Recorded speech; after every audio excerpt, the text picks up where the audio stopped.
ini kita akan membahas tentang konsep persamaan dasar akuntansi. Persamaan akuntansi merupakan hal yang paling mendasar dari struktur akuntansi. Mengapa? Karena semua pencatatan transaksi hingga berbentuk laporan keuangan berangkat dari konsep persamaan akuntansi.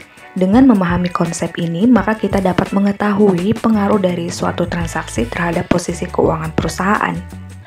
Setiap transaksi yang terjadi dalam suatu perusahaan dicatat dengan menggunakan sistem berpasangan dan prinsip keseimbangan antara aktiva dengan pasiva. Artinya, jumlah kekayaan harus sesuai dengan hak atas kekayaan perusahaan tersebut. Mari disimak contoh berikut. Misalnya, Tuan A mendirikan sebuah usaha dengan menyetorkan uang pribadinya sebesar 300 juta sebagai modal awal.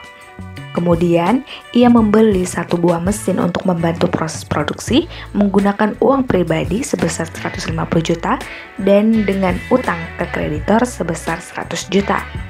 Tuan A juga membeli satu buah kendaraan untuk membantu kelancaran proses angkut barang hasil produksi nantinya seharga 120 juta secara tunai. Nah, apa yang dimiliki oleh perusahaan inilah yang disebut dengan harta atau aktiva atau juga aset.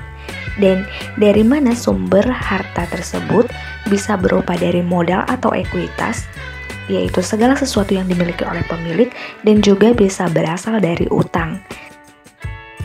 Sehingga persamaan dasar akuntansi dapat ditulis dengan rumus aktiva sama dengan pasiva atau harta sama dengan utang ditambah modal.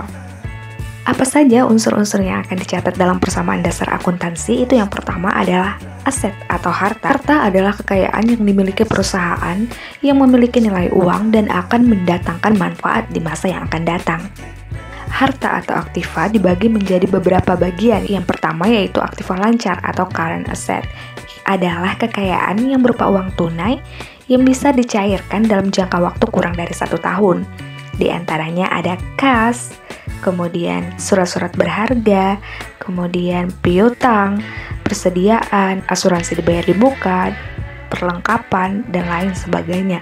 Selanjutnya ada aktiva tetap atau fixed asset yang dibagi menjadi aktiva tetap berwujud dan juga aktiva tetap tidak berwujud.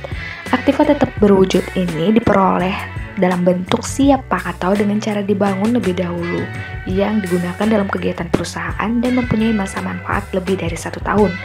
Misalnya gedung, tanah, peralatan, mesin, juga kendaraan. Kemudian aktiva tetap tidak berwujud. Umumnya ini berupa hak-hak istimewa atau hak hukum yang berlaku dalam jangka waktu yang panjang atau lebih dari 1 tahun. Misalnya hak paten, hak cipta, hak merek, goodwill, atau franchise, dan lain sebagainya. Selanjutnya ada juga investasi sementara, yaitu investasi dalam bentuk surat berharga yang terdiri dari saham dan obligasi. Dan tujuan kepemilikan surat-surat berharga ini adalah untuk memanfaatkan dana kas yang berlebih. Apabila suatu saat dibutuhkan, surat-surat berharga tersebut bisa dijual untuk memperoleh kembali uang tunai. Dan yang terakhir ada aktiva lain-lain, yaitu harta yang dimiliki perusahaan tetapi tidak dapat dikelompokkan ke dalam jenis-jenis aktiva yang telah disebutkan sebelumnya. Contohnya, mesin baru yang belum digunakan, piutang kepada pemegang saham, dan lain sebagainya. Unsur yang kedua adalah utang atau kewajiban. Utang atau kewajiban yaitu utang perusahaan di masa kini yang timbul akibat peristiwa di masa lalu yang telah memberikan manfaat kepada perusahaan dan penyelesaiannya mengakibatkan arus keluar sumber daya perusahaan. Utang dibedakan menjadi 3, yaitu utang jangka pendek, yaitu utang yang harus dilunasi dalam waktu tidak lebih dari 1 tahun. Yang kedua yaitu utang jangka panjang, yaitu utang yang akan dilunasi dalam waktu lebih dari 1 tahun, misalnya utang obligasi, utang hipotek, dan utang bank. Yang terakhir, utang lain-lain, meliputi semua utang yang tidak dapat dikelompokkan ke dalam utang lancar dan juga utang jangka panjang, seperti utang jaminan yang diterima dari pelanggan.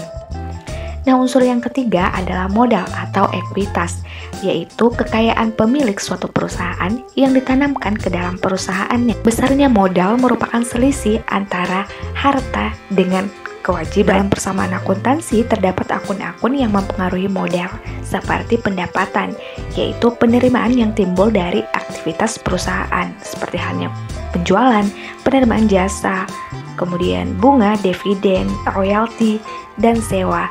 Nah, pendapatan ini nantinya akan menambah modal pemilik. Selain pendapatan, akun yang mempengaruhi modal adalah beban atau pengorbanan yang dikeluarkan untuk membiayai perusahaan. Beban ini dalam persamaan dasar akuntansi dapat mengurangi modal. Nah, yang terakhir yaitu pengambilan pribadi atau prive. Prive sendiri artinya besarnya kas atau uang perusahaan yang diambil oleh pemilik untuk kepentingan pribadinya, dan prive dalam persamaan dasar akuntansi akan mengurangi modal. Selanjutnya, dalam melakukan pencatatan transaksi perusahaan, perlu juga memahami terkait klasifikasi akun atau rekening. Pada dasarnya, akun atau rekening diklasifikasikan menjadi dua, yaitu akun real dan akun nominal. Akun real ini adalah akun-akun yang terdiri dari aktiva, kewajiban, dan juga modal, dan biasanya dilaporkan dalam bentuk laporan neraca. Yang kedua yaitu akun nominal. Akun nominal ini meliputi pendapatan dan beban yang biasanya dilaporkan dalam bentuk laporan laba rugi. Selanjutnya, untuk mempermudah pencatatan transaksi keuangan, maka diberikan masing-masing kode akun atau rekening tersebut. Selain untuk mempermudah pencatatan transaksi, pemberian kode akun atau rekening ini juga membantu mempermudah identifikasi, pencarian, dan penyimpanan data perusahaan.